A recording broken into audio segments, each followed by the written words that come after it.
Hi everyone, welcome back to the Bong academy YouTube channel. আমি তোমাদের সৌমেন দা।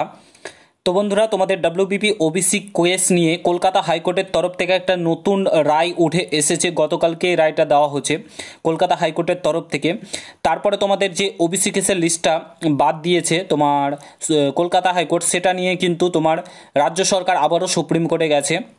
দ্বিতীয়ত, তোমাদের পরীক্ষার কি খবর রয়েছে? তোমাদের WBP constable, KP constable, WBP এসআইয়ের পরীক্ষার ডেপুটেশন জমা দিতে গেছিলো, সেখান থেকে কি কি আপডেট উঠে এসেছে, ঠিক আছে, সমস্তটা আজকের এই ভিডিওতে তোমাদের সামনে তুলে ধরবো। নতুন ওবিসি কেস নিয়ে কি আপডেট উঠে এলো সমস্ত কিছুই বলছি। এবার অবিলম্বে পুলিশের পরীক্ষাগুলো শুরু করা উচিত। সমস্ত কিছু তো ধীরে ধীরে শুরু হয়ে যাচ্ছে, তো এবার পুলিশের পরীক্ষাগুলো কিন্তু শুরু করা উচিত। প্রত্যেকটা জিনিস বলবো, পুরো ভিডিওটা দেখো। চ্যানেলে নতুন হলে অবশ্যই চ্যানেলটাকে সাবস্ক্রাইব করে পাশে থাকা বেল আইকনটাকে প্রেস করে দেবে। যখনই আমি নতুন ভিডিও আপলোড করবো তার নোটিফিকেশন সর্বপ্রথম পেতে অবশ্যই চ্যানেলটাকে সাবস্ক্রাইব করে দেবে। তো বন্ধুরা, ভিডিওতে আগে যাওয়ার আগে তোমরা যারা যারা বিভিন্ন এক্সামের জন্য প্রস্তুতি নিচ্ছ, বিশেষ করে WBP constable, KP constable, WBP SI group C, group D, তারপর WB SSC group C, group D, RPF constable, যে কোনো এক্সামের জন্য প্রস্তুতি নাও না কেন, তোমাকে অতি অবশ্যই মক টেস্ট দিতে হবে। মক টেস্ট না দিলে তুমি বাকিদের থেকে অনেকটাই পিছিয়ে থেকে যাবে। মক টেস্ট দিলে কি হয়, তোমার যে দুর্বল জায়গায়, তুমি ম্যাথে দুর্বল, ইংলিশে দুর্বল, কিংবা জিকেতে দুর্বল, যে কোনো বিষয়ে দুর্বল হও না কেন, সেটাকে খুঁজে বার করতে পারো। তার উপর কাজ করলে, ইমপ্রুভ করলে অনেকটাই তুমি চাকরির দোরগোড়ায় পৌঁছে যাও। তো মক টেস্টের জন্য আমি তোমাদেরকে রিকমেন্ড করবো টেক্সট বুকের জন্য। আমি শুধু বলছি না, তুমি যে কোনো দাদা, স্যার, ইভেন যে কোনো স্টুডেন্টের কাছ থেকে শুনে থাকবে, বর্তমানে ভারতবর্ষের নাম্বার ওয়ান মক টেস্ট দেওয়ার জায়গা হচ্ছে টেক্সট বুক। তো টেক্সট বুকে বিশাল একটা সেল চলছে, মহাভাইচার স্পেশাল সেল চলছে 27 থেকে 30 জুন, অর্থাৎ আজকে থেকে এই সেলটা শুরু হয়েছে। তোমরা yearly text book pass pro 1799 টাকার পাস প্রো মাত্র তোমরা 360 টাকায় পেয়ে যাবে। আর yearly text book pass pro max 1999 টাকার, সেটা তোমরা 395 টাকায় পেয়ে যাবে। এখানে প্রিভিয়াস ইয়ার থেকে শুরু করে সমস্ত কোশ্চেন, ডাউট সলভিং ক্লাস, সমস্ত কিছু তোমরা কিন্তু এখানেই পেয়ে যাবে। এবং প্রত্যেকটা এক্সামের আলাদা আলাদা মক টেস্ট রয়েছে। তোমরা যে কোনো এক্সাম দাও না কেন, যে কোনো ল্যাঙ্গুয়েজে তোমরা মক টেস্ট কিন্তু এখানে দিতে পারবে। প্রত্যেকটা ল্যাঙ্গুয়েজে অ্যাভেলেবেল রয়েছে, প্রত্যেকটা এক্সামের মক টেস্ট অ্যাভেলেবেল রয়েছে। 307 টাকায় তোমরা সারা বছর ধরে মক টেস্ট দিতে পারো। সারা বছর ধরে বাজারে একটা বই কিনতে যাবে, সেখানে কিন্তু অনেক টাকাই খরচা হয়ে যাবে একটা এক্সামের জন্য। শুধুমাত্র বই কিনতে পারো 400 থেকে 500 টাকা খরচা হয়ে যাবে। আর এই 307 কিংবা 395 টাকায় কিনলে তোমরা সারা বছর মক টেস্ট যে কোনো এক্সামের জন্য দিতে পারবে। অবশ্যই নিয়ে নাও। বং 10 কুপন কোডটা ইউজ করতে ভুলো না, তাহলে কিন্তু আরও 12% তোমরা ডিসকাউন্ট পেয়ে যাবে। ভিডিও ডিসক্রিপশন বক্সে লিঙ্ক আছে, এখনই নিয়ে নাও। সামনেই তোমাদের ডাব্লিউবিপি কেপির এক্সাম, মক টেস্ট দিতে শুরু করো। কত স্কোর আসছে অবশ্যই তোমরা জানাবে, ঠিক আছে? ভালো স্কোর হলে অবশ্যই তোমরা কিন্তু চাকরিটা পাবে। যদি কম স্কোর হয় তাহলে পড়াশোনাতে একটু জোর দিতে হবে। তো অবশ্যই নিয়ে নাও, ভিডিও ডিসক্রিপশন বক্সে লিঙ্ক দেওয়া রয়েছে। অন স্ক্রিন তোমরা দেখতে পাচ্ছ নতুন ওবিসি লিস্ট। রাজ্য গেল সুপ্রিম হাইকোর্টে স্টে রুখতে, ঠিক আছে?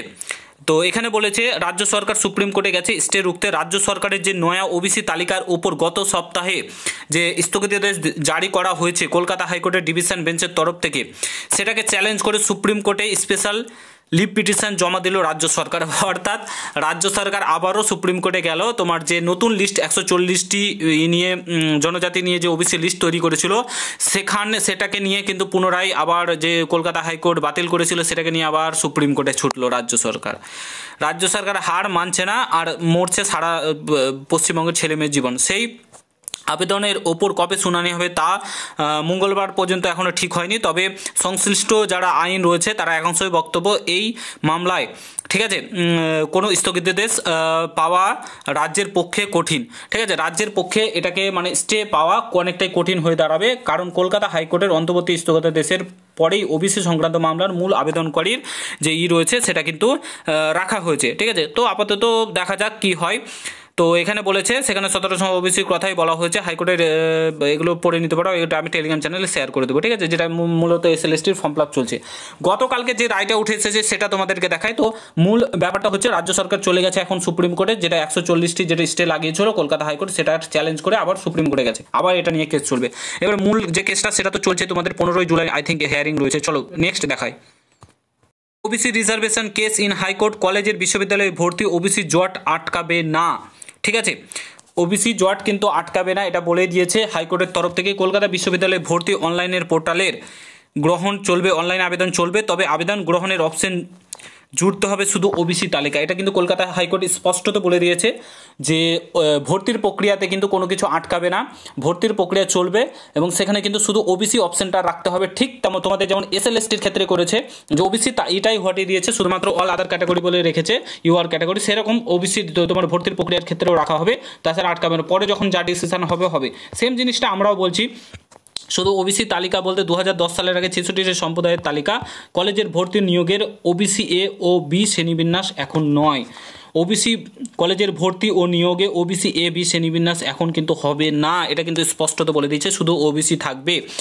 বিচারপতি মান্থা জানান, তবে তারা মেধা তালিকা তৈরি করেনি। হাইকোর্টের নির্দেশের পরে রাজ্য বলেছে এখন সকলকে ভর্তি নিতে পারবো। ঠিক আছে, এটা কিন্তু বলেছে রাজ্য সরকার। তো যাই হোক, এখন কিন্তু শ্রেণীবিন্যাস কোনো কিছুই হবে না, এখন শুধুমাত্র ওবিসি এ ওবিসি বি থাকবে না, শুধু ওবিসি ক্যাটাগরি থাকবে। ভর্তি এবং নিয়োগ প্রক্রিয়া চালাতে পারে রাজ্য সরকার 66টি সম্প্রদায় নিয়ে 2010 সালের আগে। কিন্তু কেন রাজ্য সরকার চালাচ্ছে না, কেন নিয়োগ প্রক্রিয়া করতে চাইছে না, আমি একটা জিনিস বুঝতে পারছি না। শুধুমাত্র ভোটের লোভে, ভোট ব্যাংকের লোভে এরকম কেন করছে রাজ্য সরকার? 2 বছর ধরে ছেলেমেয়ের জীবনগুলোকে নষ্ট করে দিচ্ছে। রাজ্য সরকার অ্যাট লাস্ট পরীক্ষাগুলো তো নিয়ে রাখুক, পরবর্তীকালে যখন ডিসিশন আসবে সেই ডিসিশন নিয়েই চালাবে। 66টি সম্প্রদায় নিয়ে নিয়োগ করতে কি অসুবিধা, এটাই বোঝা যাচ্ছে না। বর্তমান পরিস্থিতি খুবই খারাপ রাজ্যের। তো আশা করা যাচ্ছে তোমাদের যে জুলাইয়ে কিছু একটা ভালো কিছু উঠে আসবে, তারপরে তোমাদের পরীক্ষাগুলো অ্যাট লাস্ট শুরু হবে। যদি ভর্তির প্রক্রিয়া শুরু হতে পারে তাহলে নিয়োগ প্রক্রিয়া কেন শুরু হবে না, এটাই সবচাইতে বড় প্রশ্ন কিন্তু উঠে আসছে। ঠিক আছে, এবং তোমাদের মতামত অবশ্যই ভিডিওর কমেন্ট বক্সে জানাও। রাজ্য সরকার তো সুপ্রিম কোর্টে আবারও চলে গেল। 15 জুলাই মূল ওবিসি কেসের হিয়ারিং রয়েছে, সেখানেও রাজ্য সরকার ধাক্কা খাবে, কারণ সুপ্রিম কোর্ট কিন্তু হাইকোর্ট কিন্তু 2010 এইটা বাতিল করে দিয়েছে, স্থগিতাদেশ দিয়ে দিয়েছে, সেহেতু আবারও কিন্তু সুপ্রিম কোর্টে ধাক্কা খেতে চলেছে রাজ্য সরকার, কিছু করার নেই। ঠিক আছে, তো আশা করি বুঝতে পারছো, কারণ সার্ভে ঠিকঠাক করা হয়নি, সার্ভে করেনি, অনেক কিছু ব্যাপার রয়েছে, সেগুলো বলছি না। তো আশা করি বুঝতে পারছো। ভিডিওটা এখানে সমাপ্ত করছি। যদি ভালো লাগে শেয়ার করে, চ্যানেলে নতুন হলে অবশ্যই সাবস্ক্রাইব করে যাও। দেখা হচ্ছে নতুন ভিডিওর সঙ্গে। ভালো থেকো, সুস্থ থেকো, গুড বাই, জয় হিন্দ, বন্দে মাতরম।